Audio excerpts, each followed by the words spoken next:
సామెతల గ్రంథకర్త పరిశుద్ధాత్మ ప్రేరేపితుడై పలుకుతున్న శ్రేష్టమైన మాట ఇది. మనందరికీ బాగా తెలిసిన మాట ఏమిటి అంటే, ఒక క్రైస్తవ స్త్రీయే కాదు, ఏ స్త్రీకైనా కానీ దేవుడు ఏ విధముగా ఉండాలి అని చాలా చాలా విషయాలు పరిశుద్ధ గ్రంథంలో రాయించబడి ఉన్నాయి. ఆమేన్. ఒక స్త్రీకి మాత్రమే కాదు, ఒక తండ్రి ఎలా ఉండాలి, ఒక తల్లి ఎలా ఉండాలి, ఒక భర్త ఎలా ఉండాలి, ఒక భార్య ఎలా ఉండాలి, ఒక బిడ్డ ఎలా ఉండాలి, ఒక సహోదరుడు ఎలా ఉండాలి, ఒక స్నేహితుడు ఎలా ఉండాలి, ఒక విశ్వాసి, ఒక సేవకుడు, ఒక పరిచారకుడు ఏ విధముగా ఉండాలో సమస్త విషయాలను కూడా పొందుపరచిన గ్రంథం ఈ పరిశుద్ధ గ్రంథం. హల్లెలూయా. కాబట్టి ఈరోజు ఒక 3 విషయాలు, ఎందుకంటే మనకి మరలా 2వ సెషన్ ఉంది కాబట్టి ప్రాముఖ్యంగా ఈ యొక్క మొదటి సెషన్లో 3 విషయాలను గురించి ప్రభు మనకు తెలియజేయబోతా ఉన్నారు. మొట్టమొదటిగా మనందరికీ బాగా తెలిసినది ఏమిటి అంటే, కుటుంబానికి పురుషుణ్ణి శిరస్సుగా నియమించిన దేవుడు, పురుషుణ్ణి శిరస్సుగా నియమించినప్పటికీ ఇల్లు కట్టే బాధ్యత మాత్రం, అంటే ఇంటిని సరైన రీతిలో నడిపించే బాధ్యత మాత్రం స్త్రీకి అప్పగించినట్లుగా మనం చూస్తున్నాం. ఆమె ఎలా ఉంటే తన ఇల్లు కట్టుకోగలదు అంటే, జ్ఞానవంతురాలు తన ఇల్లు కట్టుకొనుగాక, 3 రాలు తన చేతులతో తన ఇల్లు ఓడబెరుకొనుగాక. ఆమేన్. ఓకే, అది కూడా దేవుని వాక్యమే, దాన్ని ఒప్పుకోవడానికి మీరేం సందేహించాల్సిన అవసరం లేదు. హల్లెలూయా. అంటే మీరంతా జ్ఞానవంతులనా? ఓకే, జ్ఞానవంతులైనా ఇంకా మనం తెలుసుకోవాల్సింది చాలా ఉంది. ఆమేన్. ఇక్కడ మనం చూసినట్లయితే ప్రభు పలుకుతున్న మాట ఏమిటి అంటే, జ్ఞానవంతురాలు తన ఇల్లు కట్టును. ఆమేన్. ఒక జ్ఞానవంతురాలు, ఎవరైతే ఏ స్త్రీ అయితే జ్ఞానాన్ని కలిగి ఉంటుందో ఆ స్త్రీ తన ఇల్లు సరైన రీతిలో కట్టగలదు. ఆమేన్. ఒక ఇల్లు సరైన రీతిలో కట్టబడితే కేవలం ఇల్లు మాత్రమే కట్టబడదు, ఆ ఇంటిలోని వ్యక్తులు దేశానికి ప్రయోజనకరంగా నిలబడుదురుగాక. హల్లెలూయా. ఒక మంచి వ్యక్తిగా నీ కుమారుని నువ్వు తీర్చిదిద్దినప్పుడు ఆ కుమారుడు కుటుంబానికి మాత్రమే ఉపయోగపడడు, ఖచ్చితంగా సమాజానికి ఉపయోగపడతాడు. ఆమేన్. అంటే ఒక జ్ఞానవంతురాలు తన ఇల్లు కట్టడం ప్రారంభిస్తే ఆ ఇంటి ద్వారా తన దేశానికి కూడా ఆమె ప్రయోజనకరముగా నిలబడునుగాక. హల్లెలూయా. కాబట్టి జ్ఞానవంతురాలు తన ఇల్లు కట్టును. చాలామంది ఎలా కడుతున్నారు అంటే, జ్ఞానంతో కట్టాలి అని కొంతమంది లోక జ్ఞానంతో ఇల్లు కడతా ఉన్నారు. ఏంటి లోక జ్ఞానం? మీ అందరికీ బాగా తెలిసిన ఒక వ్యక్తి ఉన్నారు. ఎవరు అంటే హవ్వ. మీకు బాగా తెలుసు కదా, మొట్టమొదటి స్త్రీ. ఎవరు ఆమె? మొట్టమొదటి స్త్రీ. ఈ హవ్వ యొక్క జీవితాన్ని గమనించినట్లయితే దేవుడు చాలా చక్కగా వారి యొక్క కుటుంబాన్ని నిర్మించారు. వారికి అన్ని సదుపాయాలను, ఆదామును హవ్వను సృజించక ముందే సమస్త సృష్టిని దేవుడు సృజించి ఉన్నారు. ఆమేన్. సమస్త సృష్టి సృజించి వారిని తర్వాత నిర్మించి, ఇదిగో ఈ తోటలోని ఏ పండ్లైనా ఏ చెట్ల ఫలములైనా మీరు తినొచ్చు, కానీ ఈ ఒక్క చెట్టు ఫలాన్ని మాత్రం మీరు తినకూడదు అని చెప్పి ప్రభువు చెప్పటం జరిగింది. ఆదాము హవ్వ ఎంత చక్కని జీవితం. భార్య భర్త, అత్తగారు లేరు, మామగారు లేరు, ఆడబడుచు లేదు, తోడికోడలు లేరు. హల్లెలూయా. అబ్బా, ఎంత నవ్వు వస్తుందో కదా, వద్దన్నా నవ్వు వస్తుంది. అది ఎంత హ్యాపీ లైఫ్ అండి హవ్వ లైఫ్. చాలా చక్కటి లైఫ్ దేవుడు అనుగ్రహించాడు. వారిద్దరే, భార్యాభర్తలిద్దరే సంతోషంగా. పోనీ వండుకునే పని ఏమైనా ఉంది అంటే ఏమీ లేదు. నీకే చెట్టు కావాలంటే, ఏ ఫలం కావాలంటే ఆ ఫలం కోసుకొని తినడమే, అంటే రెడీమేడ్గా తినడమే తప్ప వండుకోవటం, కడుక్కోవటం తర్వాత ఇవన్నీ ఏమీ లేదు. చాలా చక్కని జీవితం హవ్వ యొక్క జీవితం. ఎంతో సంతోషంగా సాగిపోతున్న జీవితం. ప్రతి చల్లపూట దేవుడు వారితో మాట్లాడుతూ, వారితో నడుస్తూ ఆనందంగా గడిచిపోతున్న జీవితం. ఆ కుటుంబంలోనికి ఎవరూ కూడా ప్రవేశించలేదు. ఆ కుటుంబంలో దేవుని సన్నిధి తప్ప మరొకటి లేదు. హల్లెలూయా. అంత చక్కని జీవితం హవ్వ జీవితం. అయితే దేవుడు ఏ పండైతే తినవద్దన్నారో ఆ పండును చూసినప్పుడు హవ్వకేమనిపించిందంటే ఇది చూడడానికి చాలా బాగుంది, ఆకర్షణీయంగా ఉంది, రమ్యంగా ఉంది, ఇదెంతో శ్రేష్టంగా కనబడతా ఉంది. ఏదైతే వద్దంటారో అదే చెయ్యాలనిపిస్తుంది. ఇదే మానవ బుద్ధి. ఆమేన్. ఏదైతే వద్దంటారో అసలు ఎందుకు వద్దన్నారు అనే ఆలోచన మనకు ఖచ్చితంగా వస్తుంది. అలాగే హవ్వకు కూడా దేవుడు వద్దన్నాడు కానీ ఇది చూడ్డానికి ఎంత బాగుంది. నిజమే కదా. హవ్వ ఏ జ్ఞానముతో ఆలోచిస్తుంది అంటే కేవలం లోక జ్ఞానముతో ఆలోచిస్తుంది. చాలా ఆకర్షణీయంగా ఉంది, చాలా అందంగా ఉంది, చాలా రమ్యంగా ఉంది అని చెప్పేసి దానిని చూస్తూ చూస్తూ చూస్తూ ఉంది. ఎప్పుడైతే హవ్వ ఆ పండుకు ఆకర్షించబడుతుందో ఎదురు చూస్తుంది అపవాది ఏ విధంగా ఈ ఆదామును హవ్వను పడద్రోయాలి. హల్లెలూయా. ఏ విధముగా వీరిని తన స్వాధీనం చేసుకోవాలి, వీరు చక్కగా దేవుని యొక్క సన్నిధిలో వీరు ఫలించి అభివృద్ధి పొంది విస్తరించి భూమి అంతా నిండించాలని దేవుడు ఉన్నతమైన ప్రణాళిక కలిగి ఉన్నారు. ఈ ఉన్నతమైన ప్రణాళిక నేను ఎలా చెడగొట్టాలి, అవకాశం కోసం ఎదురు చూస్తుంది అపవాది. ఆమేన్. చాలామంది తమ యొక్క జీవితంలో ఆకర్షణీయంగా కనబడేవన్నీ కావాలనుకుంటారు. ఈ లోకంలో చాలా ఆకర్షణీయంగా కనబడే ఉన్నాయి. వస్త్రాలు కనబడతాయి, బంగారం కనపడుతుంది. క్రైస్తవ స్త్రీలుగా పిలువబడుతూ ఉన్న ఈ లోకంలో నీకు కనబడేదంతా అందంగా కనపడుతుంది, ఆకర్షణీయంగా కనబడుతుంది, అది చాలా బాగుంది అనిపిస్తూ ఉంటుంది. అవి మనం కోరుకోవటం ప్రారంభిస్తాం. ఇదంతా లోక జ్ఞానం. పరిశీలించుకోండి ప్రియ బిడ్డలారా. ఈ లోక జ్ఞానముతో హవ్వ తన ఇల్లు కట్టుకోవడానికి మొదలుపెట్టింది. ఎప్పుడైతే ఆ పండు తిన్న తర్వాత వెంటనే తన యొక్క భర్తకు తీసుకొని వెళ్ళి ఇచ్చింది. వెంటనే భార్య మాట కాదనలేక ప్రేమతో ఇచ్చింది. మొట్టమొదటిసారి ఇచ్చింది ఈ పండు. దీన్ని వద్దంటే ఫీల్ అవుతుందేమో అని చెప్పేసి ఆదాము కాదనలేకపోయాడు. ఆదాము హవ్వ దేవుడు వద్దన్న పండు తిన్నారు. ఆ తర్వాత మనందరికీ తెలుసు, శాపం వచ్చింది, మరణం వచ్చింది, కీడొచ్చింది, వ్యాధన వచ్చింది. హల్లెలూయా. కేవలం వారి కుటుంబానికే వచ్చిందా? కాదు, మొత్తం సర్వ సృష్టికి వచ్చింది. ఈరోజు మరణం ఉంది, కారణం ఆనాడు హవ్వ చేసింది, ఆదాము చేసింది. ఈరోజు కష్టపడి ప్రయాసపడి నేలను దున్ని సేద్యం చేస్తున్నాం, కారణం ఆనాడు హవ్వ చేసింది. లోక జ్ఞానముతో ఆకర్షణీయంగా కనబడే వాటితో తన ఇల్లు కట్టుకోవాలి. లోకములో మనకి ఏది కనపడితే నా ఇల్లు కూడా అలా ఉంటే బాగుండు, నా జీవితం కూడా అలా ఉంటే బాగుండు అని చాలా సందర్భాల్లో అనుకుంటూ ఉంటాం ప్రియబిడ్డలారా. హవ్వ కూడా అలాగే అనుకుంది. దానిని బట్టి తన ఇల్లు కట్టుకోవాలనుకుంది. కానీ 3 రాలుగా తన చేతులతో తన ఇల్లు తానే ఉడకబెరుకుంది. పరిశీలించుకుందాం ప్రియబిడ్డలారా. ఏ జ్ఞానముతో నువ్వు నీ ఇల్లు కట్టుకుంటున్నావు? ఏ జ్ఞానముతో? నీ మనుష్య జ్ఞానముతో కట్టుకుంటున్నావేమో. నీకేది మంచి అనిపిస్తే దాని ప్రకారం వెళ్తున్నావేమో.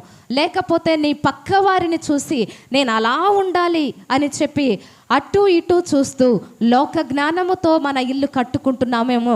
పరిశీలన చేసుకుందాం. లోక జ్ఞానముతో మన ఇల్లు కట్టుకుంటే 3 రాలమై మన ఇంటిని మనమే మన చేతులతో ఓడబెరుక్కున్నట్టు. హల్లెలూయా. అయితే ఏ జ్ఞానముతో మన ఇల్లు కట్టబడాలి అంటే దైవిక జ్ఞానముతో, వాక్య జ్ఞానముతో మన ఇల్లు కట్టబడగలిగితే అది మన కుటుంబానికి ఆశీర్వాదకరముగా, దేశానికి ప్రయోజనకరముగా ఉండునుగాక. హల్లెలూయా. కాబట్టి పరిశీలించుకోండి ప్రియ బిడ్డలారా. హవ్వలా ఎవరైనా ఉన్నారేమో, వాళ్ళ ఇంట్లో ఫ్రిడ్జ్ ఉంది, మా ఇంట్లో కూడా ఉంటే బాగుండు. వాళ్ళు ఏసీ కొనుక్కున్నారు, అసలే ఉమ్మదేస్తూ ఉంది, మాంగోడు కొనుక్కుంటే బాగుండు. ఆ రోజు హవ్వ లాంటి స్వభావాలు ఈరోజు ఉన్నాయి. కాకపోతే ఆ రోజు పండు ఉంది, ఈరోజు పండు ప్లేస్లో చాలా ఉన్నాయి. ఆకర్షణీయంగా కనబడేవన్నిటినీ కూడా తీసుకోవాలి, సమకూర్చుకోవాలి అనే పరిస్థితి ఉంటుంది. అందుకనే చాలామంది కుటుంబాలలో, క్రైస్తవ కుటుంబాలలో కూడా సమాధానము లేదు, శాంతి లేదు. ఈరోజు ప్రభువు చెప్తున్న మాట ఏమిటంటే నీవు జ్ఞానము చేత ఇల్లు కట్టుకోవాలి. ఏంటి జ్ఞానం? వాక్యమే జ్ఞానం. వాక్య జ్ఞానముతో నీ ఇల్లు కట్టబడినప్పుడు అది ఆశీర్వాదకరముగా ఉండునుగాక. వాక్య జ్ఞానముతో తన ఇల్లు కట్టుకున్న ఒక స్త్రీని గురించి మనం ఈరోజు ధ్యానం చేద్దాం. చూడండి, ప్రతి ఒక్కరు కూడా నిర్గమాకాండం 4వ అధ్యాయం, నిర్గమాకాండం 4వ అధ్యాయం 19వ వచనం నుండి చదవండి. అంతటా యెహోవా వెతికిన మనుష్యులందరూ చనిపోయిరి గనుక ఐగుప్తుకి తిరిగి వెళ్ళుమని మిద్యానులో మోషేతో చెప్పగా, మోషే తన భార్యను తన కుమారులను తీసుకొని గాడిద మీద నెక్కించుకొని ఐగుప్తుకు తిరిగి వెళ్ళను. తన చేత పట్టుకొని పోయెను. హల్లెలూయా. అందరూ నా వైపు చూడండి. నిర్గమాకాండం 4వ అధ్యాయం. మనందరికీ తెలుసు, మోషే మనందరికీ తెలిసిన వ్యక్తి. మోషే ఎంతమందికి తెలుసు? ఒకసారి చేయెత్తండి. మోషే మనందరికీ తెలుసు. పాత నిబంధనలో మోషే తెలియని వారుండరు, కొత్త నిబంధనలో పౌలు తెలియని వారుండరు. అంత గొప్పగా దేవుడు వాడుకున్నారు. మోషేకి ఉన్న ఒక లక్షణం ఏమిటి అంటే, అతడు నత్తివాడు, మాటలాడలేనివాడు. కానీ దేవుడు అతన్ని ఎంచుకున్నారు. మోషే లక్షలాది మంది ఇశ్రాయేలును ఎలా నడిపించారో మనందరికీ బాగా తెలుసు.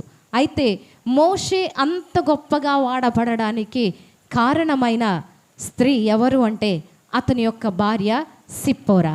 ఎవరామిడ? సిప్పోరా. సిప్పోరా తాను వాక్యపు జ్ఞానము చేత, దైవిక జ్ఞానము చేత తన భర్తను తన బిడ్డను కాపాడుకుంది కాబట్టే మోషే ఇశ్రాయేలులను కనాను వరకు నడిపించగలిగాడు. ఆమేన్. ఇంతకీ సిప్పోరా చేసిందేమిటి? దేవుడు పిలిచాడు మోషేను. మోషే మోషే, నేను ఉన్నవాడను అనువాడను. ఆమేన్. నిన్ను ఇశ్రాయేలులందరినీ విమోచించడానికి నేను నిన్ను ఎంచుకుంటున్నాను, నువ్వు ఫరో యొద్దకు వెళ్ళాలి అని చెప్పి దేవుడు మాట్లాడగానే మోషే బయలుదేరి వెళ్తున్నాడు.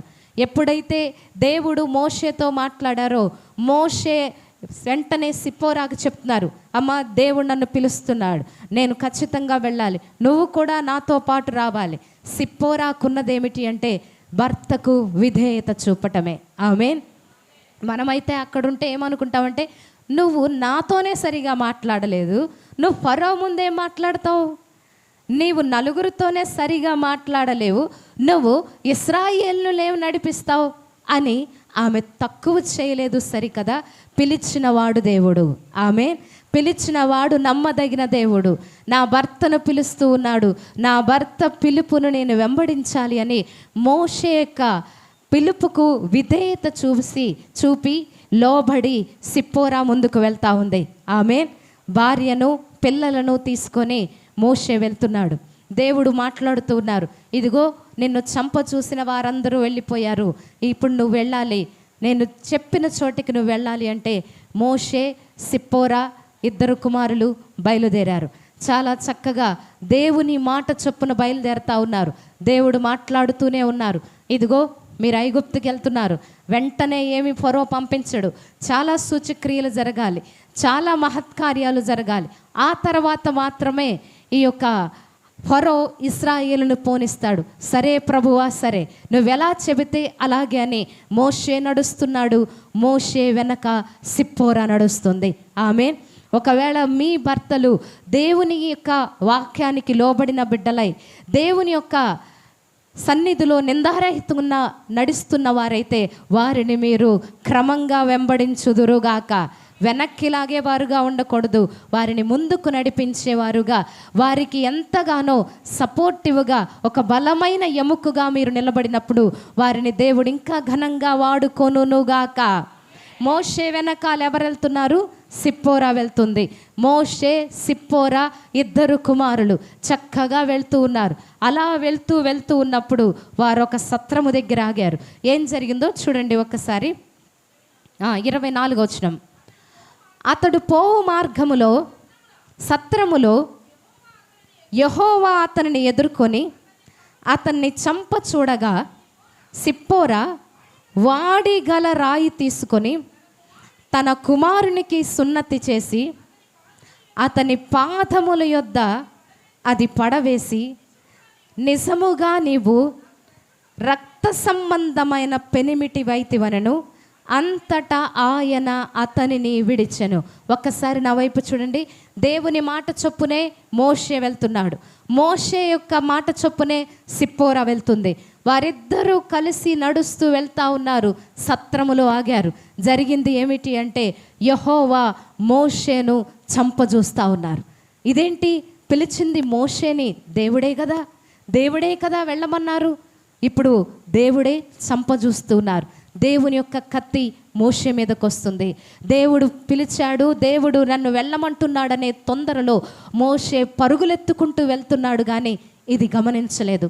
కానీ సిప్పోరా దేవుని యొక్క వాక్య జ్ఞానం, దైవిక జ్ఞానము కలిగిన బిడ్డగా, ప్రార్థనాత్మ కలిగిన బిడ్డగా పిలిచిన దేవుడే ఎందుకు చంపాలని చూస్తున్నాడు ఒక్కసారి ఆలోచన చేస్తుంది.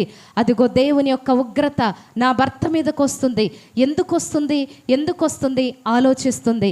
ఆమె దైవిక జ్ఞానముతో ఆలోచించి, ఇదిగో సున్నతి కలిగిన ఇశ్రాయేలులను విడిపించడానికి బయలుదేరిన నా భర్త తన కుమారునికి సున్నతి చేయలేదు. అందువలనే దేవుని యొక్క కత్తి తన మీదకు వస్తుందని ఆలోచించుకున్న సిప్పోరా ఆమె ఇంకొక మారు ఆలోచించలేదు, కానీ ఒక వాడి గల రాయి తీసుకొని అప్పటికప్పుడే తన కుమారునికి సున్నతి చేసింది. ఒకసారి చప్పట్లు కొట్టి దేవుని నామాన్ని కనపరచండి. హల్లెలూయా. చూడండి, దేవుని యొక్క మాట ఏ మాట సెలవిస్తే ఆ మాటకు విధేయత చూపుతుంది సిప్పోరా. ఆమె ప్రార్థించింది, ప్రభువును అడుగుతుంది. దేవుడు వెంటనే ఆలోచిస్తున్నారు, నీ కుమారునికి సున్నతి లేదు. వెంటనే ఆమె చేసిందంటే ఒక వాడిగల రాయి తీసుకుంది. ఆ వాడిగల రాయి తీసుకొని సున్నతి చేసేటప్పుడు తన కుమారుని ప్రాణమే పోవచ్చు, తన కుమారునికి రక్తమే రావచ్చు, తన కుమారుడు బాధపడవచ్చు. తన కుమారుడు బాధపడినా పర్వాలేదు, కానీ తన భర్త ప్రాణాలు కాపాడబడాలి. తన కుమారుడు బాధపడినా పర్వాలేదు, కానీ దేవునికి అనుకూలంగా నా బిడ్డ నిలబడాలి. హల్లెలూయా. తన భర్తను, తన కుమారుణ్ణి, ఇద్దరిని కూడా ఒక్కసారిగా తాను చేసిన కార్యమును బట్టి సిప్పోరా తన కుటుంబాన్ని నిలబెట్టుకుంది. ఆమె తన కుమారుణ్ణి మాత్రమే నిలబెట్టుకోలేదు, కానీ తద్వారా మోషే నిలబడ్డాడు. ఏ రోజో చనిపోవలసిన వాడు లక్షలాది మందిని నడిపిస్తూ సముద్రాన్ని పాయలు చేసిన గొప్ప వ్యక్తిగా నిలబడ్డాడు. ఆమేన్.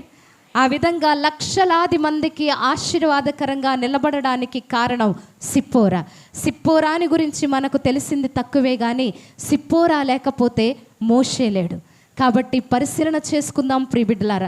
మనము మన యొక్క భర్తలను బట్టి నిత్యము కూడా ఎటు నుంచి ఆపద వస్తుందో, ఎటు నుంచి ఉగ్రత వస్తుందో, ఎటు నుంచి ఏ విధమైన అపాయము రాబోతుందోనని ఆలోచించుకుంటూ మనము దైవిక జ్ఞానముతో ముందుకు వెళ్ళగలిగితే మన భర్తలను మనము కాపాడుకొందుముగాక.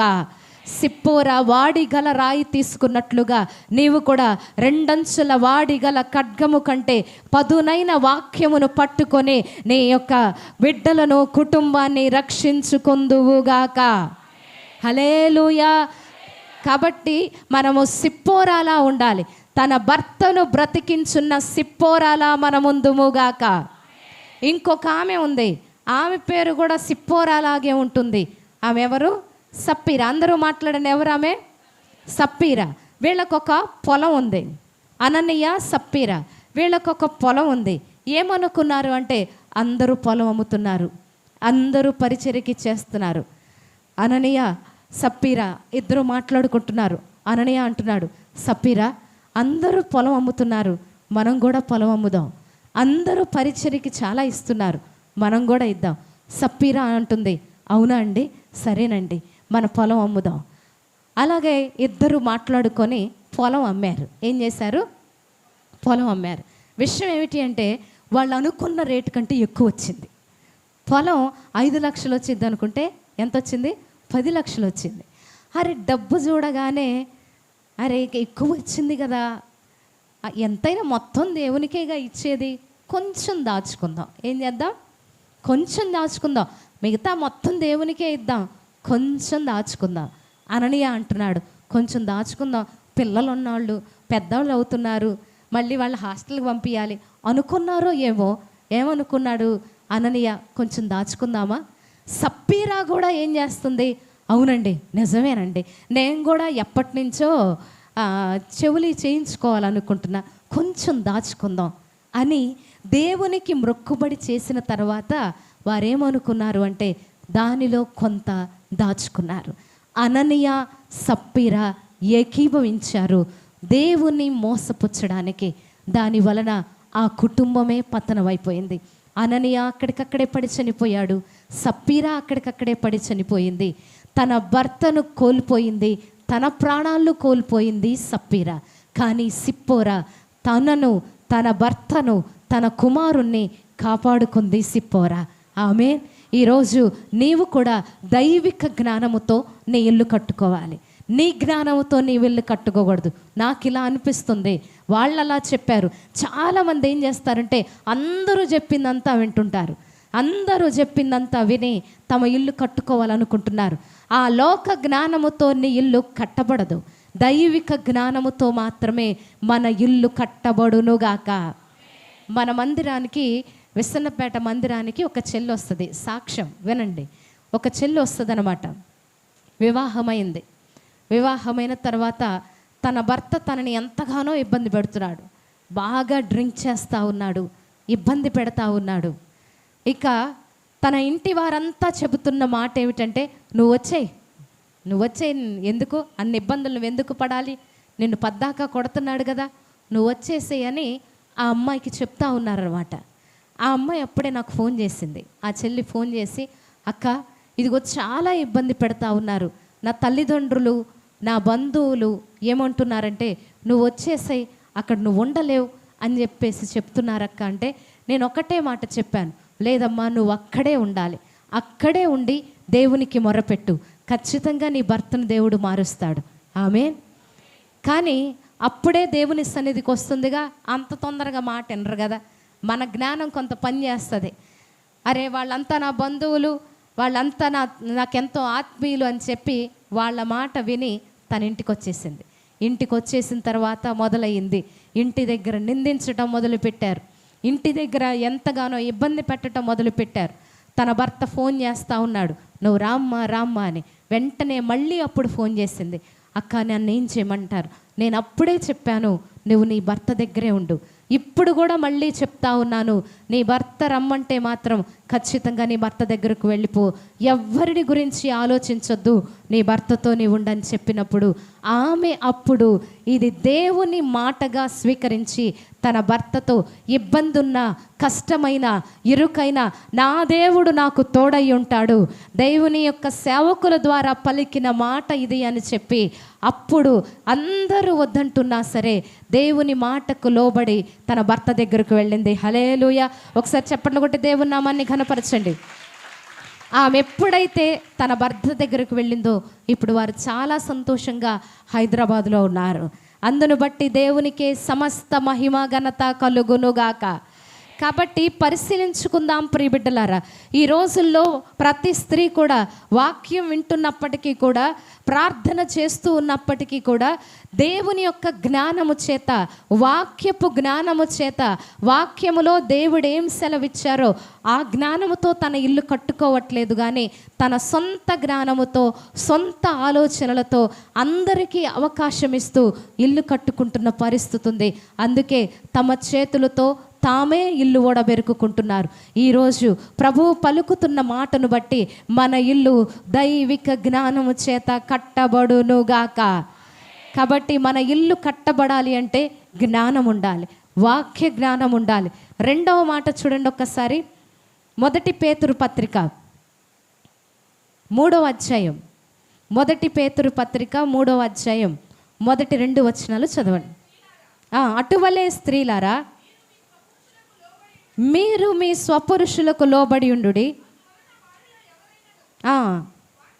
వాక్యమునకు అవిధేయులైతే వారు భయముతో కూడిన మీ పవిత్ర ప్రవర్తన చూచి వాక్యము లేకుండానే తన భార్యల నడవడి వలన రాబట్టబడవచ్చును.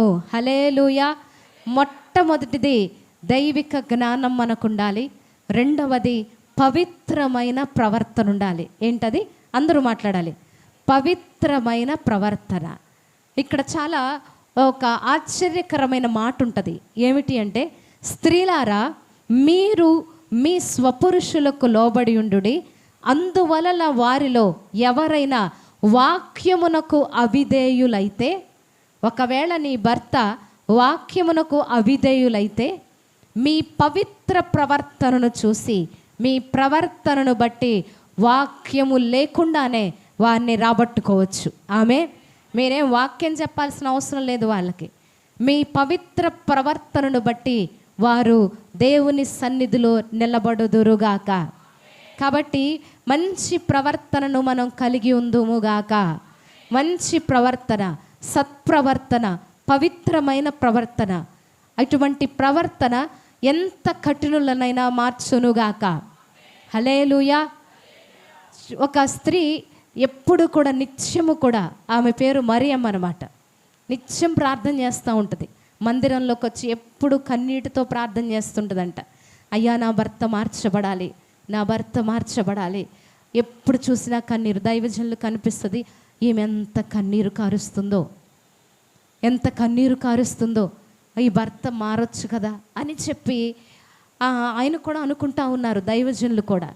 ఈమె ప్రార్థిస్తుంది, బుధవారం ప్రార్థిస్తుంది, శనివారం ప్రార్థిస్తుంది, ఆదివారం ప్రార్థిస్తుంది, కన్నీరైతే ఆగట్లేదు, ప్రార్థన చేస్తూనే ఉందన్నమాట. ఇలా కొన్నాళ్ళు గడిచింది. కొన్నాళ్ళు గడిచిన తర్వాత ఆ స్త్రీ యొక్క భర్త పాస్టర్ గారికి కనపడ్డారు. ఆ పాస్టర్ గారు అన్నారంట, ఏమయ్యా నీ భార్య ఎంత ప్రార్థన చేస్తుందో, నీ గురించి ఎంత కన్నీటి ప్రార్థన చేస్తుందో, ఏమో కొంచెం నువ్వు మారొచ్చు కదా. ఆమె ఎంతగానో ఎన్నో సంవత్సరాల నుండి నేను చూస్తున్నా, ఆమెలో ఎంత కన్నీరు కారుస్తుందో. ప్రతి బుధవారం, ప్రతి శనివారం ఉపవాసం ఉండి ప్రార్థన చేస్తూ ఉంది. నీవు కొంచెం మార్పు చెందొచ్చు కదా, నీవు కూడా దేవుని సన్నిధికి రావచ్చు కదా అని చెప్పేసి పాస్టర్ గారు మాట్లాడతారంట. అవునండి, నిజమా, ఆమె ప్రార్థన అయితే చేస్తుందండి, కానీ ఒకసారి మా ఇంటికి వచ్చి చూడండి, ఒకసారి మా ఇంటికి వచ్చి చూడండి ఆమె యొక్క స్థితి ఎలా ఉంటుందో. ఏంటి అలా మాట్లాడతావు, ఆమె బాగా ప్రార్థన చేస్తుంది, బాగా ప్రార్థన చేసిద్దండి, ఒకసారి మా ఇంటికి రండి పాస్టర్ గారు అని అంటే, సరేలే ఇతను ఎంతగా చెప్తున్నాడు, ఏమైందోలే అని చెప్పేసి ఇంటికి వెళ్దామని వారింటికి వెళ్ళడానికి ఆ వీధి మలుపు దగ్గరకు వస్తారంట. ఎక్కడికి వస్తారు? వీధి మలుపు దగ్గరికి వస్తే పెద్ద పెద్ద అరుపులు వినపడతా ఉన్నాయి. ఎక్కడికి వెళ్ళాడో అని చెప్పి ఇష్టానుసారంగా మాట్లాడటం మొదలు పెడతా ఉంది. ఆమె ఇష్టం వచ్చినట్టు కోపపడతా ఉంది, ఆ పక్కన వాళ్ళతో గొడవ పడతా ఉంది, ఇష్టం వచ్చినట్టు తిడుతుంది, వ్యర్థమైన మాటలు పలుకుతూ ఉంది, ఇష్టం వచ్చినట్టు గొడవలాడుతూ ఉంది. ఒక్కసారిగా పాస్టర్ గారు కూడా షాక్ అయిపోయారు. అమ్మో ఏంటి ఈమె మందిరానికి వస్తే ఎంత చక్కగా లోబడుతుంది, ఎంతో చక్కగా ప్రార్థన చేస్తుంది, ఇక్కడ చూస్తే ఈమె ఇష్టానుసారముగా చేస్తూ ఉంది అని చెప్పేసి చాలా బాధపడుతూ వెళ్తారు పాస్టర్ గారు. ఈసారి ఆమె మందిరానికి వచ్చిన తర్వాత ఆయన అడుగుతారన్నమాట, అమ్మా నీ భర్త మారాలని నువ్వు కోరుకుంటున్నావు, మంచిదే, ప్రార్థన చేస్తున్నావు, మంచిదే, కానీ నీ మంచి ప్రవర్తనను బట్టి మాత్రమే నీ భర్త మార్చబడతాడు. కేవలం ప్రార్థన మాత్రమే మార్చబడదు, నీ వాక్యం వినడం కాదు, వాక్యం నీ జీవితంలో ఉన్నప్పుడు ఖచ్చితంగా నీ భర్త మార్చబడునుగాక. నేను విన్నాను, నువ్వెంత అరుస్తూ ఉన్నావు, కోపపడతా ఉన్నావు, ఏమాత్రం ప్రేమ లేదు, ఏమాత్రము సహనము లేదు, నీ భర్త ఎలా మార్చబడతాడమ్మా అని చెప్పేసి దైవజనులు గద్దించగానే అంట, ఇది నిజంగా జరిగిన సంఘటన అండి. అప్పుడు ఆమె వెంటనే దైవజనులను మాటను బట్టి అయ్యా నన్ను క్షమించండి అని ఇంటికి వెళ్ళింది. ఇంటికి వెళ్ళిన తర్వాత ఏం జరిగింది అంటే, భర్త పేపర్ చదువుతున్నాడు, వినండి జాగ్రత్తగా. భర్త పేపర్ చదువుతూ పొరపాటున దాన్ని ఇలా టీపాయ్ మీద విసిరేశాడు. విసిరేయగానే అక్కడ ఒక గాజు గ్లాస్ ఉంటుంది. ఏముంది? గాజు గ్లాస్ ఉండగానే అది వెంటనే కింద పడి బళ్ళని పగిలిపోయింది. పగిలిపోగానే అమ్మో ఇంకొచ్చిద్ది ఇక రాక్షసి, ఇక నా పని ఈరోజు అయిపోయినట్టే అని చెప్పి రెండు చెవులు మూసుకొని ఇక ఈమె మొదలు పెడుతుంది, ఇక తిట్ల దండకం మొదలవుతుందని చెప్పేసి రెండు చెవులు మూసుకొని కళ్ళు మూసుకొని అలాగే కూర్చున్నాడంట భర్త. జరిగింది ఏమిటి అంటే ఆమె రానే వచ్చింది. ఇక అయిపోయింది, నా బ్రతుకు అయిపోయింది, ఈ రోజుతో ఆ గ్లాసు పగిలిపోయింది, ఈరోజు నా జీవితం కూడా అయిపోయింది అనుకుంటున్నాడు. కానీ జరిగింది ఏమిటి అంటే అతని యొక్క వీపు మీద అలా చెయ్యబడుతుంది. ఇంకంతే, అతను ఇంకా భయపడతాడు. ఇక ఏకంగా కొట్టడానికే వచ్చింది ఏమో నన్ను, ఇప్పటి వరకు తిట్టడం మాత్రమే, ఇక కొట్టడానికి కూడా వచ్చేసిందని ఇంకొంచెం వణికిపోతా ఉన్నాడంట. జరిగింది ఏమిటి అంటే ఆమె ప్రేమగా పిలిచి, పర్వాలేదులేండి, మనం ఇంకో గ్లాస్ కొనుక్కుందాం. హల్లెలూయా, ఒకసారి చప్పట్లు కొట్టండి. పర్వాలేదులేండి, ఇంకొక గ్లాస్ కొనుక్కుందాం అనగానే అతను ఆశ్చర్యపోతూ తన భార్య వైపు చూస్తాడు. అప్పటి నుండి ఆమె యొక్క ప్రవర్తనలో మార్పు వస్తుంది. హల్లెలూయా. ఆమె ప్రవర్తనలో ఎప్పుడైతే మార్పు వచ్చిందో ఆమె భర్త కూడా దేవుని సన్నిధికి నడిపించబడ్డాడు. ఈరోజు చాలామంది ఏం చేస్తూ ఉన్నారంటే మందిరంలో ఉన్న భక్తి బయట ఇంటిలో ఉండలేని పరిస్థితి, మందిరంలో చూపుతున్న ప్రేమ, లోబడుతున్న స్థితి, విధేయత, మంచి ప్రవర్తన తమ ఇంటిలో తమ యొక్క కుటుంబ సభ్యుల మధ్య చూపని పరిస్థితి ఉంది. ఈరోజు నీ ఇల్లు కట్టబడాలి అంటే కేవలం ప్రార్థన మాత్రమే కాదు, కానీ నీవు మంచి ప్రవర్తన, పవిత్రమైన ప్రవర్తనను కలిగి ఎప్పుడైతే దేవుని వైపు చూస్తావో నీ ప్రవర్తనను బట్టి నీ బిడ్డలు మార్చబడుదురుగాక. హల్లెలూయా. చాలామంది ఏం చెప్తా ఉంటారంటే వారి ముందే చెప్తా ఉంటారు, వారు మారకపోతే ఇదిగోండి ఈయన ఎంత చెప్పినా రావట్లేదు పాస్టర్ గారు, ఎప్పటికీ రాడు ఆయన. ఎవరైనా మార్పు చెందకపోతే వారి ముందు అవమానించకూడదు, మనం వారిని గౌరవించే వారంగా ఉండాలి. ఆమేన్. అప్పుడు ఖచ్చితంగా వారు మందిరానికి నడిపించబడుదురుగాక. పవిత్ర ప్రవర్తనను కలిగి మనము మన యొక్క భర్తలను రాబట్టుకొందుముగాక. హల్లెలూయా. మొట్టమొదటిది జ్ఞానము కలిగి ఉండాలి. రెండవది మంచి ప్రవర్తనను మనం కలిగి ఉండాలి. ఇంకొకటి ఏమిటి అంటే చాలామందికి ప్రార్థన ఉంటుంది, చాలామందికి వాక్యం తెలుసుంటుంది, చాలామందికి మంచి ప్రవర్తన ఉంటుంది, కానీ చాలామందికి ఉండనిది ఏంటి అంటే ఓర్పు, సహనం. ఓర్పు లేని స్థితి ఉంటుంది. అన్నీ ఉంటాయి కానీ ఓర్చుకోలేరు. ఎన్ని బాధలు ఎదురవుతూ ఉన్నా ఓర్చుకుంది మనకు విశ్వాసులకు తల్లి అయిన శారా. ఆమేన్. ఎన్ని బాధలు ఎదురైనా, ఎంత కష్టం ఎదురైనా తాను ఓర్చుకొని తాను ఆశీర్వాదకరముగా ఇశ్రాయేలులకు తల్లిగా ఆమె నియమించబడింది. ఆమెను గురించి చూద్దాం ఒక్కసారి. ఆదికాండం 12వ అధ్యాయం, ఆదికాండం 12వ అధ్యాయం 10వ వచనం నుండి కొన్ని మాటలు చదువుదాం. అప్పుడు ఆ దేశములో కరువు వచ్చెను, ఆ దేశములో కరువు భారముగా ఉన్నందున అబ్రాము ఐగుప్తు దేశములో నివసించుటకు అక్కడికి వెళ్ళాను. అతడు ఐగుప్తులో ప్రవేశించుటకు సమీపించినప్పుడు అతడు తన భార్య అయిన శారాయితో, ఇదిగో నీవు చక్కని దానివని ఎరుగుదును, ఈమె అతని భార్య అని చెప్పి నన్ను చంపి నిన్ను బ్రతకనిచ్చెదరు. కలుగునట్లును నిన్ను బట్టి నేను బ్రతుకునట్లును నీవు నా సహోదరివని దయచేసి చెప్పమనెను. ఆమేన్. అబ్రహామును దేవుడు పిలుస్తూ ఉన్నాడు, నువ్వు లేచి నీ తండ్రి ఇంటి నుండి, నీ దేశము నుండి, నీ బంధువుల ఇంటి నుండి వెళ్ళమని, నేను చూపించబో దేశానికి వెళ్ళమని అబ్రహామును దేవుడు పిలవగానే ఇంటి నుండి వెళ్తుంది. తర్వాత తన కుటుంబ సభ్యులను వదిలిపెడుతుంది. శారా కూడా అబ్రహామును వెంబడిస్తుంది. అబ్రహాము, శారా ఎక్కడికి దేవుడు తీసుకువెళ్తారో తెలియదు, గమ్యం ఎలా ఉంటుందో తెలియదు, కానీ దేవుని మాటకు లోబడి వారిరువురు ప్రయాణం కొనసాగిస్తూ ఉన్నారు. వారొక చోటకి రాగానే బహు భయంకరమైన కరువు వచ్చింది. కరువు భారంగా ఉంది. అప్పుడు వారు వెంటనే ఐగుప్తులోనికి వారు వెళ్ళటం జరిగింది.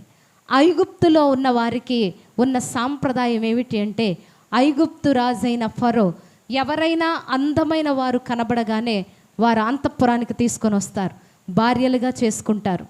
అదే విధముగా వీరు ఐగుప్తుకు చేరగానే అబ్రహాం అంటున్నాడు తన భార్యను పిలిచి, అమ్మ నీవు చాలా సౌందర్యవతివి. ఇదిగో ఈ ఐగుప్తీయులు నిన్ను బట్టి నన్ను చంపేస్తారేమో, కాబట్టి నేను నీ సహోదరుణ్ణని చెప్పమంటాడు. అబ్రహాము చెప్పిన రీతిగానే శారా చెబుతుంది. జరిగింది ఏమిటి అంటే శారా ఫరో ఇంటికి తేబడుతుంది. జాగ్రత్తగా వినండి. ఇప్పుడు ఫరో ఇంటికి శారా తేబడింది. ఈ ఫరో శారాని పెళ్లి చేసుకోవచ్చు, ఈ ఫరో శారాను ఏమైనా చేయొచ్చు. కానీ తన భర్త మాటను బట్టి శారా మౌనముగా ఐగుప్తులో ఫరో ఇంటిలో తీసుకొని రాబడి అలా నిలుచుండి దేవుని వైపు చూస్తుంది. బాధ కలుగుతుంది. అబ్రహామేమో తన్ను రక్షించవలసిన భర్తే తన్ని శ్రమలోనికి పంపించాడు. తనను కాపాడవలసిన భర్తే తనను చంపేస్తారని నన్ను ఫరో చేతికి అప్పగించేశాడు.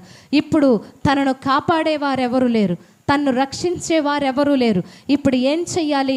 దేవుడు తప్ప తన్ను రక్షించేవారెవరూ లేరు. ఎంత భయంకరమైన శ్రమలో ఈ యొక్క శారా ఓర్పు కలిగి దేవుని వైపు చూస్తూ ఉంది. ఆమేన్. ఈరోజు కొద్దిగా శ్రమ కలగగానే, ఒక్క మాట మనకు వ్యతిరేకంగా వినబడగానే ఓర్పును కోల్పోతున్న వారు చాలామంది ఉన్నారు. అందుకే హెబ్రీ పత్రిక ద్వారా ప్రభు పలుకుతున్న మాట, మీరు అలసట పడకయు విసుగకయు ఉండునట్లు పాపాత్ములు తనకు వ్యతిరేకముగా చేసిన తిరస్కారమంతయు ఓర్చుకొనిన ఆయనను తలంచుకొనుడి. ఆమె ఈరోజు ప్రార్థన చేస్తున్నావు కానీ ఓర్పు లేదు. ఈరోజు మందిరానికి నడిపించబడుతున్నావు, ఓర్పు లేదు. శారా ఎంతగానో ఓర్చుకుంది. నా భర్త నన్ను ఇక్కడికి పంపించేశాడు, నా భర్తకేమో క్షేమంగా ఉన్నాడు, కానీ ఈరోజు ఫరో వచ్చి నా మీద పడతాడేమో, నన్ను చంపివేస్తాడేమో, నన్ను భార్యగా చేసుకుంటాడేమో. తన మనసులో ఎంతో వేదన, ఎంతో కన్నీరు, కానీ మౌనంగా సహిస్తుంది, భరిస్తుంది. ఈరోజు క్రైస్తవ బిడ్డలకు క్రీస్తు చూపిన సహనం ఎక్కడుంది ప్రియ బిడ్డలారా? సహించగలుగుతున్నామా? ఓర్చుకోగలుగుతున్నామా? కొంచెం కొరత కలిగితే మన స్థితి మారిపోతుంది. కొంచెం ఇబ్బంది కలిగితే ఓర్చుకోలేకపోతున్నాం. నిన్నటి దినానే ఆ తిరువూరు ప్రాంతము నుండి మన మందిరానికి వచ్చే ఒక సహోదరి చెప్తుంది, తాను బిడ్డలు లేక వేదన చెందుతున్న పరిస్థితి. వారు చెయ్యని పూజ లేదు, వారి చెయ్యని వ్రతములు లేవు. ఎంతో ప్రార్థన చేశారు కానీ ఉపయోగం లేదు. అన్ని గుళ్ళు తిరిగారు, ఉపయోగం లేదు. ఎవరి ద్వారానో తెలిసింది, ఇదిగో ప్రార్థన చేయించుకుంటే బిడ్డలు కలుగుతారంట. ఆమె ఏం చేసిందంటే బాత్రూంలోనికి వెళ్ళి ట్యాప్ ఓపెన్ చేసి ప్రార్థన చేయించుకుంది దైవజనుల చేత. అయ్యా నాకు బిడ్డలు లేరు, 21 సంవత్సరాలైంది, నా కోసం ప్రార్థన చేయండి అంటే ప్రార్థన చేశారు. ఆమె నమ్మింది, అబ్రహామునకు రాళ్ల వలన పిల్లలను పుట్టిస్తానన్న దేవుడు నా గర్భాన్ని కూడా తెరుస్తాడు. ఈ మాట ఆమె నమ్మింది. తన ఇంటిలో ఎవ్వరూ నమ్మలేదు, అందరూ విగ్రహారాధన చేస్తున్నారు. ఆమె నమ్మి ప్రార్థన చేసుకున్న ఒక్క నెలలోనే దేవుడు ఆమె గర్భాన్ని తెరిచున్నాడు. 21 సంవత్సరాల తర్వాత మూయబడిన గర్భము తెరవబడింది. కాబట్టి దేవునికి అసాధ్యమైనదేమీ లేదు. నువ్వు నమ్మిన ఎడల దేవుని మహిమ చూచుదువుగాక. హల్లెలూయా. ఆమె గట్టిగా బలంగా నమ్ముతుంది. ఏమని నమ్ముతుందంటే, ఇదిగో నా దేవుడు ఖచ్చితంగా నా గర్భాన్ని ఫలింపజేస్తాడు. ఓర్చుకుంటుంది, సహిస్తుంది. ఎంతోమంది నిర్దిస్తున్నారు, అయినా నా దేవుడు కార్యం జరిగిస్తాడు. ఆమె అలా అలా ఒక పండంటి ఆడపిల్లకు జన్మనిచ్చింది ఆమె. ఆ తర్వాత అప్పటి నుంచి ఆమెకి ఎన్నో ఇబ్బందులు కలుగుతున్నాయి. మందిరానికి వెళ్ళాలి, నేను సాక్ష్యం చెప్పాలి, నా వేదనను తొలగించిన దేవుడు, నా నిందను తొలగించిన దేవుడు, నేను ఆ దేవుని వద్దకు వెళ్ళాలి. కానీ ఇంటిలో అస్సలు ఒప్పుకోట్ల. ఇష్టం వచ్చినట్టు కొడుతున్నారు, ఇష్టం వచ్చినట్టు తిడుతున్నారు, నువ్వు పూజలు చేయమంటున్నారు, ఎంతగానో ఇబ్బంది పెడుతున్నారు. అయినా సరే ఏదేమైనా నా దేవుడే, నా యేసయ్యే. ఆమె ఏమంటుందో తెలుసా? నా యేసయ్యే నా గర్భాన్ని తెరిచాడు. ఎవరు ఎన్ననుకున్నా సరే నా యేసయ్యే, నా యేసయ్యే. ఆమె నోట ఎప్పుడు ఇదే మాట.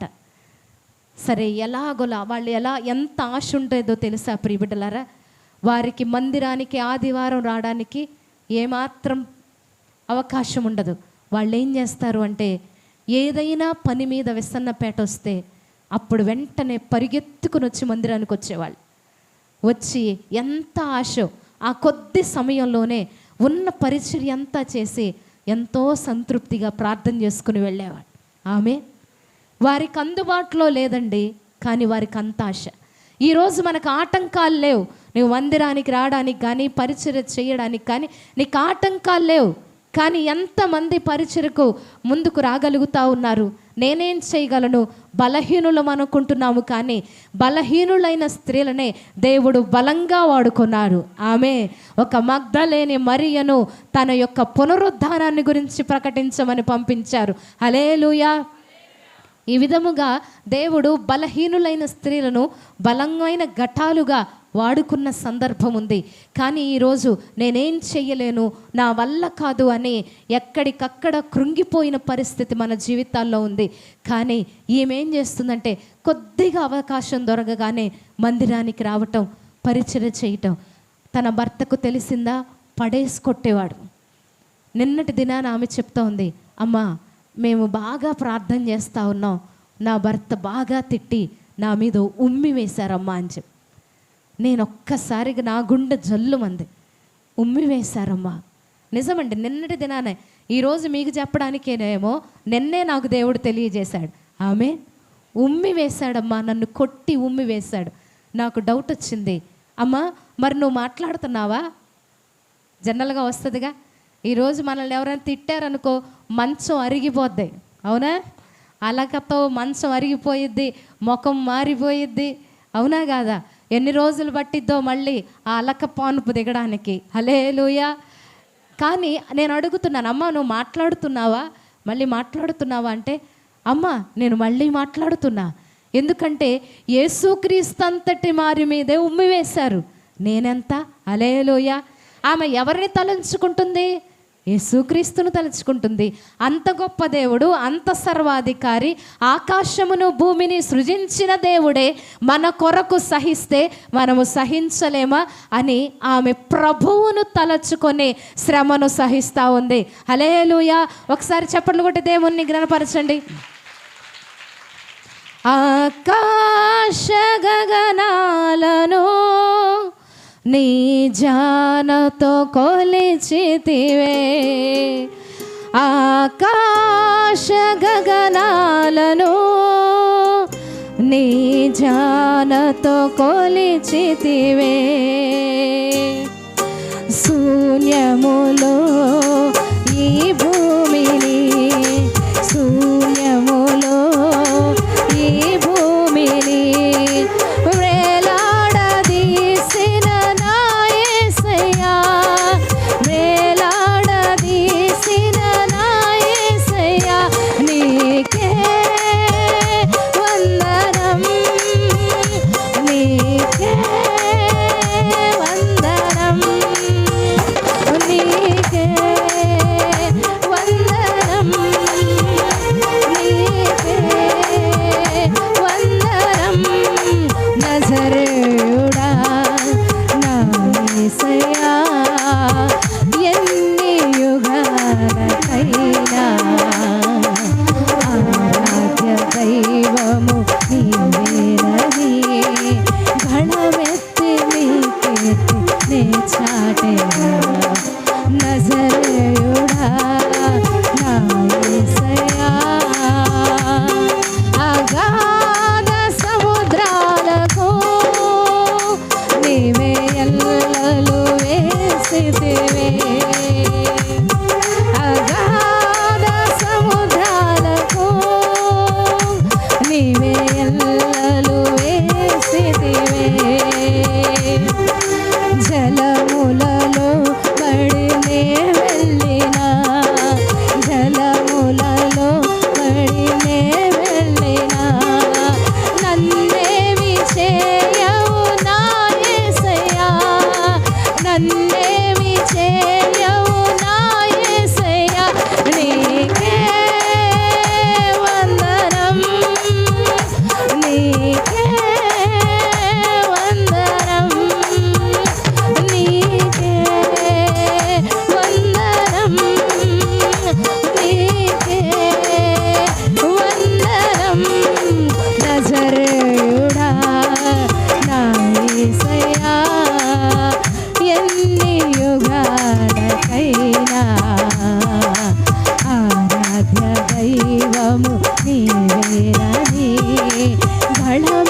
అగాధ సముద్రాలకు ఎల్లలు వేసిన దేవుడు, శూన్యములో భూమిని వేలాడదీసిన దేవుడు, నా పాపముల కొరకు, నా రక్షణ కొరకు కలువరి సిలువలో తన శ్రమలన్నీ సహించి ఉండగా ఈరోజు కొద్దిగా శ్రమను సహించలేకపోతున్నాం, కొద్దిగా లేమొస్తే తట్టుకోలేకపోతున్నాం.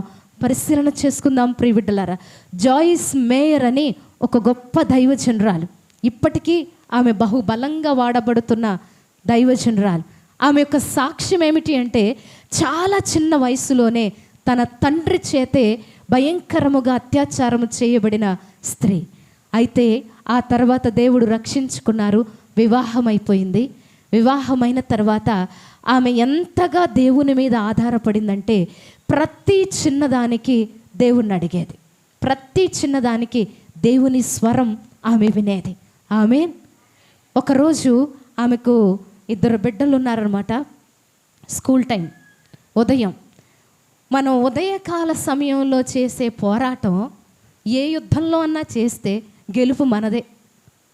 అర్థమైందా మీకు? ఉదయకాలంలో చేసే పోరాటం ఏ యుద్ధంలో కన్నా ఏ శత్రువుల మీదైనా చేస్తే మనం ఖచ్చితంగా విజయం పొందుకుందుముగాక. ఆ రోజు ఆ టైంలో మనల్ని ఎవరిని పలకరించడానికి లేదు. అవునా?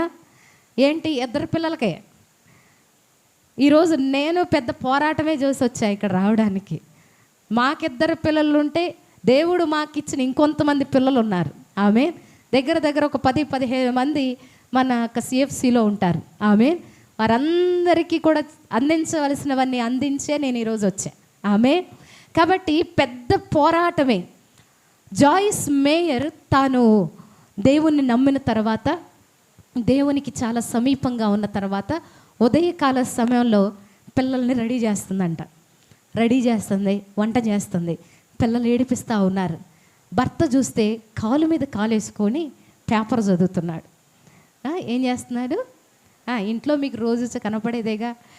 అంటే నేను పురుషులను ఏం తక్కువ చేయట్లేదు, ఆ సహోదరులు ఎవరు నన్ను అపార్థం చేసుకోవద్దు. హల్లెలూయా. కాబట్టి పరిశీలన చేసుకుందాం ప్రియబిడ్డలారా. జాయిస్ మేయర్ ఏం చేస్తుందంటే, చాలా కష్టపడతా ఉంది, టైం అయిపోతూ ఉంది. సరే, బాక్సులు పెట్టేసింది. ఎంతసేపు చూస్తూ ఉన్నా ప్రశాంతంగా కూర్చొని టీ ఇవ్వు, కాఫీ ఇవ్వు అంటున్నాడు. ఈమెకేమో ఇంకొంచెం కోపం వస్తూ ఉంది, లోపల ఎంత కోపం వస్తుంది. సరే ఏం చేస్తాం, దేవుడిని ఎరిగిన బిడ్డలం కాబట్టి ఓర్చుకుంటుంది. అయితే ఇక అయిపోయింది, వాళ్ళని పంపించడానికి, ఇక స్కూల్ పంపించడానికి టైం అయిపోయింది. స్కూల్కి పంపించేశాడు. భర్త బయటికి వెళ్ళాడు, ఇంకా రావట్లా.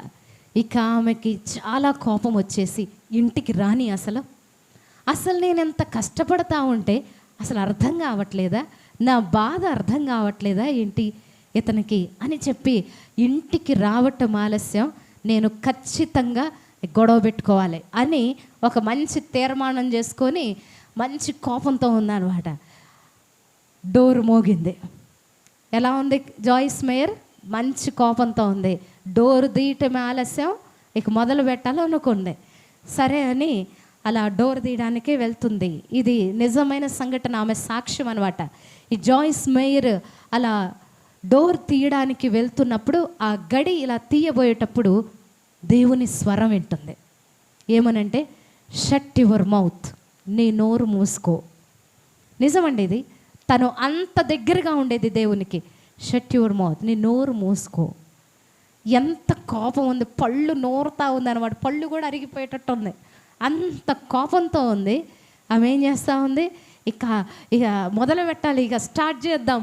మనం ముందే రిహార్సల్ చేసుకుంటాం కదా, ఇదో ఇలా అడగాలి, అలా అడగాలి, ఇలా అనాలి, అలా అనాలి, రిహార్సల్ చేసుకుంటూ ఆమె కూడా రిహార్సల్ చేసుకుంది అనమాట. రిహార్సల్ చేసుకొని రెడీగా ఉండేసరికి డోర్ తీయబోయే సమయంలో దేవుడు మాట్లాడుతూ ఉన్నారు. దేవుని స్వరం. ఇంత చిన్న విషయంలో కూడా దేవుడు మాట్లాడతారా? నేనేం కట్టుకథలు చెప్పట్లా. నువ్వు దేవుణ్ణి అడగగలిగితే, దేవుని సన్నిధిని అనుభవిస్తే ప్రతి చిన్న విషయంలో కూడా దేవుడు మాట్లాడునుగాక. హల్లెలూయా. దేవుని ఆత్మ నిన్ను నడిపించునుగాక. హల్లెలూయా. దేవుడు చెప్తాడు, నీ నోరు మూసుకో అని చెప్పగానే కాముగా వెళ్ళి డోర్ తీసి కిచెన్లోకి వెళ్ళిపోయింది. ఇక ఎందుకంటే కోపం తట్టుకోలేక, దేవుడు చెప్పిన మాటకి మరి తప్పదు, నువ్వు ఓర్చుకోవాలి. ప్రభు చెప్తున్న మాట ఇదే. ఆనాటి నుంచి, ఆ చిన్న సంఘటన నుండి ఆమె చెప్తుంది, ఆనాటి నుండే దేవుడు ఓర్చుకోవటం అంటే ఏంటో, సహించటం అంటే ఏంటో, కోపాన్ని, బాధని, ప్రతి విధమైన లోపల కలుగుతున్న శారీరక ఉద్రేకాన్ని ఎలా కంట్రోల్ చేసుకోవాలో దేవుడు నాకు నేర్పించాడు. అప్పటి నుండే నా కుటుంబం ఆనందమయమైపోయిందని చెప్తా ఉంది. హల్లెలూయా. కాబట్టి ఓర్పు లేదు ప్రియబిడ్డలారా. ఈరోజు ప్రియబిడ్డలారా, ఓర్చుకోలేని పరిస్థితి. ఒక మాట అంటే 4 మాటలు అనే పరిస్థితి ఉంది. ఒక మాట అంటే ఇంకొంచెము మనము ఏదో ఒక రకంగా వారిని ఇబ్బంది పెట్టాలనుకునే పరిస్థితులే ఈరోజు మన జీవితాల్లో ఉన్నాయి. జాయిస్ మేయర్ ఆ తర్వాత ఎంత ఘనంగా వాడబడుతుందంటే దేశాలకు ఆమె ఆశీర్వాదకరంగా ఉంది. ఆమె ఈరోజు ఆమె భర్తే ఆమెకు ఎంతగానో సహకరిస్తూ ఆమె వాడబడడానికి కారణమయ్యారు. ఆమె ఆ చిన్న విషయంలో ఆమె తన నోరు తెరిచి ఉన్నట్లయితే ఎటువంటి పరిస్థితులు ఉండేయో ఓర్చుకుంది, మౌనంగా కనిపెట్టింది, దేవుని మాటకు లోబడింది. కాబట్టి ఈరోజు ఓర్పు కలిగి ఉండాలి. ఓర్పు గొప్ప ద్రోహ కార్యములను ఆపివేయునుగాక. హల్లెలూయా. శారా ఓర్చుకుంటుంది. నా భర్తే, కాపాడవలసిన నా భర్త ఇదేంటి ఫరో చేతికి అప్పగించాడు? అదేంటి నా భర్త? అమ్మ నన్ను చంపేస్తారు. అరే నిన్ను చంపేస్తే నిన్ను చంపుతారని నన్ను పంపిస్తావా ఏంటి? మనమైతే ఎన్ని అడుగుతావా లేదా? ఒప్పుకుంటున్నారు, మంచి బిడ్డలండి, వీరిని బట్టి దేవునికి మహిమ కలుగునుగాక. అడుగుతావా లేదా? ఖచ్చితంగా అడుగుతాం. అంటే నీ స్వార్థం నువ్వు చూసుకుంటావు అన్నమాట. అంటావా లేదా? నన్నేమో ఫరో దగ్గరికి పంపిస్తావా? నిన్ను చంపుతారని నన్ను వదిలిపెడతావా? అసలు నీకు ప్రేమ లేదు, అది లేదు, ఇది లేదు. ఆ మాటలన్నీ వచ్చేస్తాయి కదా. ఏం ప్రమాణం చేసావు నువ్వు పెళ్ళిలో? అంటావా లేదా? అంటాం కదా. కానీ శారా ఏం మాట్లాడలేదండి. తన్ను కాపాడవలసిన భర్తే ఫరో చేతికి అప్పగిస్తే మౌనంగా వెళ్ళింది. మరి ఫరో సంగతి, అది అబ్రహాము సంగతి ఏంటి చూద్దాం. అక్కడ అబ్రహాం ఎలా ఉన్నాడు చూద్దాం. 14వ వచనం. అబ్రాము చేరినప్పుడు ఐగుప్తీయులు ఆ స్త్రీ మిక్కిలి సౌందర్యవతి అయి ఉండుట చూచిరి. ఫరో యొక్క అధిపతులు ఆమెను చూచి ఆమెను పొగడిరి గనుక ఆ స్త్రీ ఫరో ఇంటికి తేబడెను. అతడు ఆమెను బట్టి అబ్రామునకు మేలు చేసెను. అందువలన గొర్రెలు, గొడ్లు, మగగాడిదలు, దాసులు, పనికత్తలు, ఆడుగాడిదలు, ఒంటెలు ఇయ్యబడెను. ఆమె చాలు ఒక్క మాట. శారాయి ఏమో ఫరో ఇంటికి తేబడింది. అక్కడున్న ప్రజలందరూ కూడా ఈ శారాయి చాలా సౌందర్యవతి అనగానే ఫరో తీసుకొచ్చి ఇంట్లో పెట్టుకున్నాడు. ఈమెమో భర్తను వదిలిపెట్టి, కుటుంబాన్ని వదిలిపెట్టి, అసలు ఈ ఫరో ఏం చేస్తాడో తెలియదు, ఈ అంతఃపురంలో ఏం జరుగుతుందో తెలియని బాధతో ఏముంటే, అబ్రహాముకి ఏం జరిగింది అంటే మేలే జరిగింది. గొర్రెలు ఇచ్చారు, ఒంటెలు ఇచ్చారు, దాసదాసీలను ఇచ్చారు, పనికత్తులను ఇచ్చారు. అబ్రహాము ఆనందంగా ఉన్నాడు, అన్నీ పొందుకున్నాడు, మేలు జరిగింది. శారాయి కృంగిపోతుంది, అక్కడ కృంగిపోతుంది. ఎవరు రక్షించగలరు ఇప్పుడు? ఊరు కాని ఊరొచ్చాం, ఎవరు కాపాడతారు? భర్త ఏమో నన్ను చంపేస్తారని ఇక్కడ అప్పచెప్పారు. ఇక్కడ నుండి ఈ ఉచ్చుల్లో నుంచి నన్ను బయటికి తీసుకురాగలిగిన వారు ఎవరైనా ఉన్నారా? ఎవరు లేరు, ఒక్క మనిషి లేరు. తన ఇంటి వారిని వదిలిపెట్టొచ్చింది, తన దేశపు జనులు వదిలిపెట్టొచ్చింది, తన యొక్క బంధువులను వదిలిపెట్టొచ్చింది. బాబాయిలు లేరు, మేనమామలు లేరు. హల్లెలూయా. అంతే కదా. ఏదన్నా కష్టం రాగానే ఎవరు వస్తారు? మేనమామలు వస్తారు, బాబాయిలు వస్తారు, పెద్దనాన్నలు వస్తారు. ఎవరు లేరు ఇక్కడ, అందరినీ విడిచిపెట్టొచ్చింది. అబ్రహాము కోసం దేవుని మాటను బట్టి అన్నీ విడిచిపెట్టి, దేశం కాని దేశం, ఊరి కాని ఊరు వస్తే నన్నేమో ఫరో ఇంటిలోనికి పంపించారు. ఏం చెయ్యాలి? తెలియని బాధ ఓర్చుకొని సహిస్తూ మౌనంగా తనను రక్షించగలిగిన దేవుని వైపు చూస్తుంది. హల్లెలూయా. ఇక్కడ 3 విషయాలు ఈరోజు ప్రభు మాట్లాడుతున్నారు. ఏమిటి అంటే, సిప్పోరా నుంచి ఏం మాట్లాడుతున్నారంటే, నీ భర్త మంచివాడే, నీ భర్త పరిశుద్ధుడే, నీ భర్త దేవుని పిలుపులోనే నడుస్తున్నాడు, అయినా నువ్వు మెలకువగుండాలి, అయినా నువ్వు జ్ఞానం కలిగి ఉండాలి. ఎటు నుంచి ఉగ్రత వస్తుందో, ఎటు నుంచి అపాయం వస్తుందో అని నీ వంతుగా నీవు కనిపెడుతూ నీ భర్తను రక్షించుకుందువుగాక. రెండవ మాట ఏమని చెప్తున్నారంటే, నీ భర్త అవిధేయుడు, నీ భర్తకు దేవుని గురించి ఏమీ తెలియదు, అతను మంచి ప్రవర్తన కలిగిన వాడు కాదు. అప్పుడు నువ్వేం చేయాలంటే సత్ప్రవర్తన ద్వారా, పవిత్ర ప్రవర్తన ద్వారా నీ భర్తను రాబట్టుకుందువుగాక. ఇంకా మారట్లేదు, నిన్నే శ్రమల పాలు చేస్తున్నాడు, నిన్నే ఇబ్బంది పడుతున్నారు. అప్పుడేం చేయాలంటే నీవు ప్రభువునే తలంచుకొని ఓర్పుతో కనిపెట్టుకుందువుగాక. అంతము వరకు సహించిన వాడు రక్షింపబడునుగాక. ఏమొస్తుందండి ఓర్చుకుంటే? ఓర్చుకోండి అంటే మా బాధలు